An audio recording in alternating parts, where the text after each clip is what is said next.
আমাৰ আজিৰ আলোচনাৰ বিষয় যোগৰ উৎপত্তি আৰু ক্ৰমবিকাশ।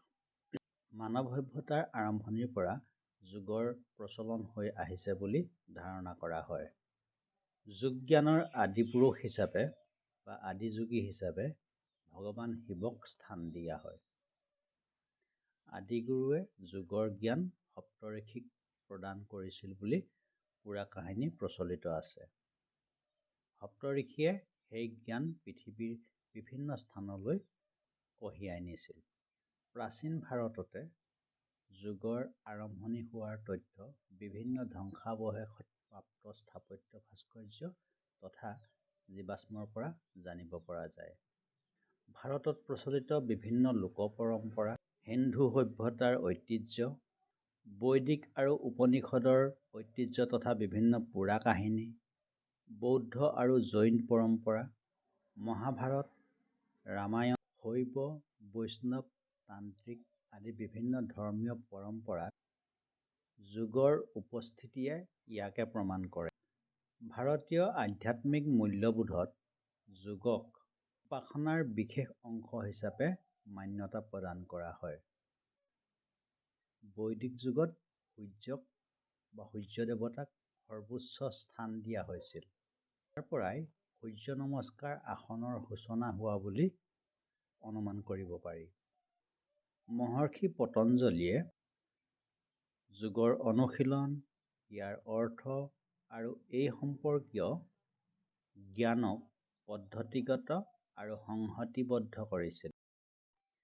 তাৰ পাছত বিভিন্ন যোগগুৰুৱে ইয়াৰ সংৰক্ষণৰ বাবে অৰিহণা যোগাই আহিছে। সূৰ্য নমস্কাৰ যোগৰ ঐতিহ্যৰ ঐতিহাসিক প্ৰমাণ অৰ্থাৎ খ্ৰীষ্টপূৰ্ব প্ৰায় 2700 বছৰৰ পৰা পতঞ্জলীৰ যুগলৈকে অব্যাহত থকা বুলি অনুমান কৰিব পাৰি। প্ৰাচীন ভাৰতীয় সাহিত্য, বেদ, উপনিষদ, গীতা, মহাভাৰত, ৰামায়ণ, পুৰাণ আদিত যোগাভ্যাসৰ প্ৰচলনৰ তথ্য পোৱা যায়। খ্ৰীষ্টপূৰ্ব 500 বছৰৰ পৰা খ্ৰীষ্টাব্দ 800 চনলৈকে ভাৰতত যোগ চৰ্চাৰ তথ্য পোৱা যায়। এই সময়ছোৱাত বেদব্যাস, মহাবীৰ, জৈন, বুদ্ধদেৱ আদিৰ যোগ চৰ্চাই বিকাশ লাভ কৰিছিল। মহাবীৰৰ অষ্টমাৰ্গ, বুদ্ধৰ অষ্টগুণ আদিয়ে যোগ চৰ্চাৰ ইংগিত বহন কৰে। ভাগৱত গীতাত কৰ্মযোগ, ভক্তিযোগ, জ্ঞানযোগ আদিৰ উল্লেখ আছে। পতঞ্জলীৰ যোগসূত্ৰই যোগ সাধনাক অধিক বিকশিত কৰি তোলে। খ্ৰীষ্টীয় 800 শতিকাৰ পৰা 1700 শতিকাৰ ভিতৰৰ সময়ছোৱাত শংকৰাচাৰ্য, ৰামানুজাচাৰ্য, মাধৱাচাৰ্য আদি যোগগুৰুৱে যোগ শিক্ষাক প্ৰচাৰ, প্ৰসাৰ আৰু জনপ্ৰিয়কৰণত বিশেষ অৱদান দি যায়। তেওঁলোকৰ উত্তৰসূৰী চুৰদাস, তুলসীদাস, পুৰন্দৰ দাস, মীৰাবাই আদিৰ অৱদান যোগ শিক্ষা বিকাশত উল্লেখনীয়। হঠযোগ পৰম্পৰাক এই সময়ছোৱাতে নাথ যোগীসকলে জনপ্ৰিয় কৰি তোলে।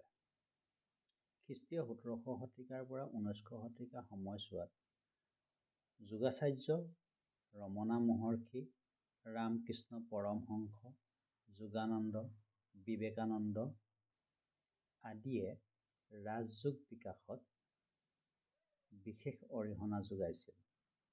এই সময়ছোৱাত বেদান্ত, ভক্তিযোগ আৰু হঠযোগৰ সমাহাৰৰ দিশত আগবাঢ়ে। বৰ্তমান সময়ত এক নিৰোগী জীৱন যাপনৰ বাবে, সুস্বাস্থ্যৰ বাবে বা চিকিৎসাৰ বিকল্প হিচাপে যোগাভ্যাসে বিশেষ জনপ্ৰিয়তা লাভ কৰিছে। মহান যোগী স্বামী শিৱানন্দ, শ্ৰী অৰবিন্দ, আচাৰ্য ৰাজনীশ, বি.কে.এছ. আয়েংগাৰ, স্বামী সত্যানন্দ সৰস্বতী আদি যোগগুৰুসকলৰ শিক্ষা সমগ্ৰ বিশ্বতে বিয়পি পৰিছে। দূৰদৰ্শনৰ চেনেল বা অন্যান্য ইলেক্ট্ৰনিক মিডিয়াৰ যোগেদিও ইয়াৰ প্ৰচাৰ আৰু প্ৰসাৰে উচ্চতম শিখৰ লাভ কৰিছে। সমগ্ৰ বিশ্বই যোগ চৰ্চাক বিশেষ গুৰুত্ব প্ৰদান কৰিছে। যোগ হৈছে প্ৰাচীন ভাৰতীয় ঋষিমুনিসকলৰ দ্বাৰা সৃষ্ট এক আধ্যাত্মিক বিজ্ঞান। প্ৰায় ৫,০০০ বছৰৰ পৰা প্ৰচলিত এই যোগ চৰ্চাক শাৰীৰিক, মানসিক আৰু আধ্যাত্মিক বিকাশৰ অনুশীলন হিচাপে গণ্য কৰি আহিছে। বৰ্তমান সমগ্ৰ বিশ্বতে যোগ চৰ্চা বা যোগ শিক্ষাই বিশেষ সমাদৰ লাভ কৰিছে।